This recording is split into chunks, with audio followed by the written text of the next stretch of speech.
ಸ್ಪಷ್ಟ ಅನಿಸ್ತಾ ಇದೆ ಅವರ ಜನರ ಅಭಿಪ್ರಾಯ ಸಂಗ್ರಹ ಮಾಡಿದ್ರು 30 ಜನರದ್ದು.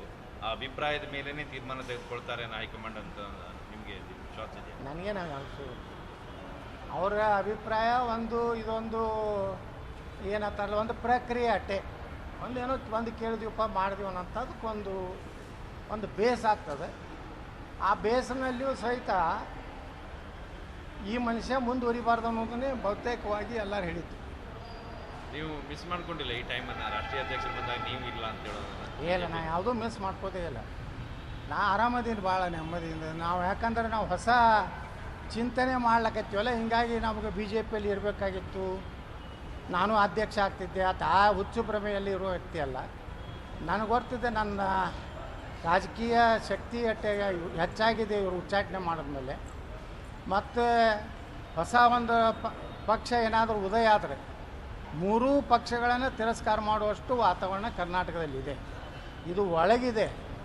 ಆದರೆ ಆ ಸರ್ವೆ ಮಾಡೋರಿಗೆ ಇವೆಲ್ಲ ಕಾಣಿಸೋದಿಲ್ಲ. ಅವ್ರಿಗೆ ಸರ್ವೆ ಮಾಡೋರು ಕಾಣಿಸೋದು ವಿಜೇಂದ್ರನೇ ಅನಿವಾರ್ಯ ಬಿ ಜೆ ಪಿಗೆ, ಡಿ ಕೆ ಶಿವಕುಮಾರನೇ ಅನಿವಾರ್ಯ ಕಾಂಗ್ರೆಸ್ಸಿಗೆ, ಅಲ್ಲಿ ಕುಮಾರಸ್ವಾಮಿ ಅನಿವಾರ್ಯ. ಇದು ಮೂರು ಬಿಟ್ಟರೆ ಸರ್ವೆಗಳು ಏನೂ ಆಗೋದಿಲ್ಲ ಕರ್ನಾಟಕ. ಆ ಜನರ ಸರ್ವೆ ಬೇರೆ ಇದೆ. ಮೂರನೇ 4ನೇ ಶಕ್ತಿ ಬೇಕು ಅಂತೇಳಿ. ಟಿ ವಿ ಕೆ ವಿಜಯವರ ಪ್ರಭಾವನ ಅಥವಾ ಆ ಥರ ಇಲ್ಲ. ಅದು ನೋಡಿರಿ, ಈಗ ಯುವಜನಾಂಗದಲ್ಲಿ ಬ್ರಹ್ಮ ನಿರಸನ ಆಗ್ಯಾರ. ಯಾಕಂದರೆ ಅವರಿಗೆ ಉದ್ಯೋಗ ಅವಕಾಶಗಳು ಇಲ್ಲ, ಅವ್ರ ನೌಕರಿ ಇದು ವ್ಯವಸ್ಥೆ ಇಲ್ಲ. ಅವ್ರು ಏನಾದರೂ ಸ್ಟ್ರೈಕ್ ಮಾಡ್ತೀನಿ ಅಂದ್ರೆ ಅವ್ನು ಬಗ್ಗಬಡಿ ಅಂಥದ್ದು ನಡೆದಿದೆ.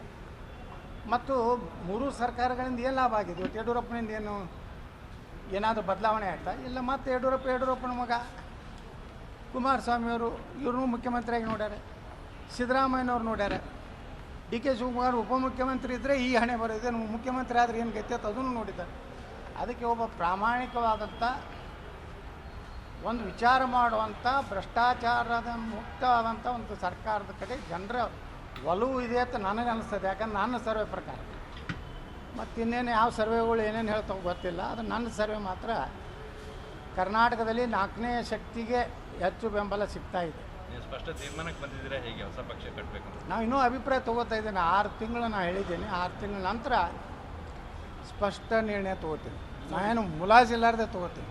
2028ಕ್ಕೆ ನಾವೇ ಬರ್ತೀವಿ, ಡಿ ಕೆ ಶಿವಕುಮಾರ್ ಇರ್ತಾರೆ ಅಂತ ಮಾತನ್ನು ಹೇಳಿದ್ರು ಸರ್. ಡಿ ಕೆ ಶಿವಕುಮಾರ್ ಅವರೇ 2028 ಎಲ್ಲಿ? ಕರ್ನಾಟಕದಲ್ಲಿ ಕಾಂಗ್ರೆಸ್ ಬರುತ್ತೆ, ನಾನೇ ಬರ್ತೀನಿ ಅಂತ ಮಾತಾಡ್ತಾರೆ. ಬೆಂಗಳೂರಿನ ಸೆಂಟ್ರಲ್ನಲ್ಲಿ ಇರ್ತಾರೋ, ದೆಹಲಿ ತಿಹಾರದಲ್ಲಿ ಇರ್ತಾರೋ, ಅದನ್ನು ನೋಡ್ಕೊತೀವಿ. 28ಕ್ಕೆ ಕೆಲವೊಂದು ಮಂದಿ ನಮ್ಮ ಸರ್ಕಾರ ಬಂದರೆ ಭಾಳಷ್ಟು ಜನ ತಿಹಾರ ಅಥವಾ ಬೆಂಗಳೂರು ಸೆಂಟ್ರಲ್ನಲ್ಲಿ ಇರ್ತಾರೆ. ನಮ್ಮ ಸರ್ಕಾರ ಅಂದ್ರೆ ಯಾವುದು? ನೀವು BJP ಹೇಳ್ತಾ ಇದ್ರು, ನಿಮ್ಮ ಹೊಸ ಪಕ್ಷ ಸರ್ಕಾರ? ಅದು ನಮ್ಮ ನೇತೃತ್ವದ ಸರ್ಕಾರ. ಅದು BJPನೂ ಆಗಿರ್ಬೋದು, JCPನೂ ಆಗಿರ್ಬೋದು. ಎರಡರೊಳಗೆ ಯಾವುದಾದ್ರೂ ಒಂದು ಸರ್ಕಾರ ಇರ್ಬೋದು. ಸರ್ಕಾರ ಜನರಿಗೆ ಬೇಕಾಗಿದ್ದು ಪ್ರಾಮಾಣಿಕ ಸರ್ಕಾರ ಬೇಕಾಗಿದೆ. ಈ ಕಳ್ಳರ ಗ್ಯಾಂಗ್ಗಳನ್ನು ಮತ್ತು ಅವ್ರನ್ನೇ ಮಾಡೋದ್ರ ಲಾಭ ಏನು? ಜನರಿಗೇನು ಲಾಭ? ನಿಮ್ಮ ಸರ್ವೆ ಪ್ರಕಾರ BJP ಅಧಿಕಾರಕ್ಕೆ ಬರಲ್ಲ. ಹಾಂ, ನಿಮ್ಮ ಸರ್ವೆ ಪ್ರಕಾರ BJP 28ಕ್ಕೆ ಅಧಿಕಾರಕ್ಕೆ ಬರಲ್ಲ. ನೀವು ಮಾಡಿದ ಸರ್ವೆ ನಮ್ಮ ಪ್ರಕಾರ ನೋಡ್ರಿ, ಹೊಸ ರಾಜಕೀಯ ವ್ಯವಸ್ಥೆ ಕರ್ನಾಟಕದ ಬೇಕಾಗಿದೆ ಜನರಿಗೆ. BJPಗೆ ಓಟ್ ಹಾಕ್ಬೇಕಾದ್ರೆ ಎದಕ್ಕೆ ಹಾಕ್ಬೇಕು ಅಂತ ಕೇಳ್ತಾರೆ ಜನ. ಅದೇ ವಿಜೇಂದ್ರನ ಮತ್ತೆ ಅಪ್ಪಿದ್ದಾಗನೇ ಇಟ್ಟು ಮಾಡ್ಯಾನೇನು, ಅವನೇ ಮುಖ್ಯಮಂತ್ರಿ ಆದರೆ ಅವನೇ ಡೈರೆಕ್ಟ್ ಸಹಿ ಹೊಡಿತಾನೆ.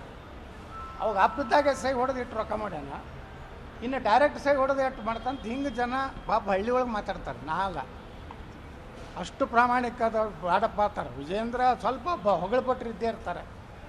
ಅವರಂತರೂ ನೆಕ್ಸ್ಟ್ CM ವಿಜೇಂದ್ರ ಇಲ್ಲಕಂದ್ರೆ BJP ನಾಶ ಆಗ್ತದೆ. ಅವ್ರಿಗೆ ಕಮೆಂಟ್ ಹಾಕ್ಸ್ಲಕತ್ತಾರೆ. ಈಗ ಅವೆಲ್ಲ ಬಾಡಿಗೆಯ ಫೇಕ್ ಅಕೌಂಟ್ಗಳು ಅದಾವೆ, ಅದ್ರ ಮೂಲಕ ಹಾಕ್ತಾ ಇರ್ತಾರೆ.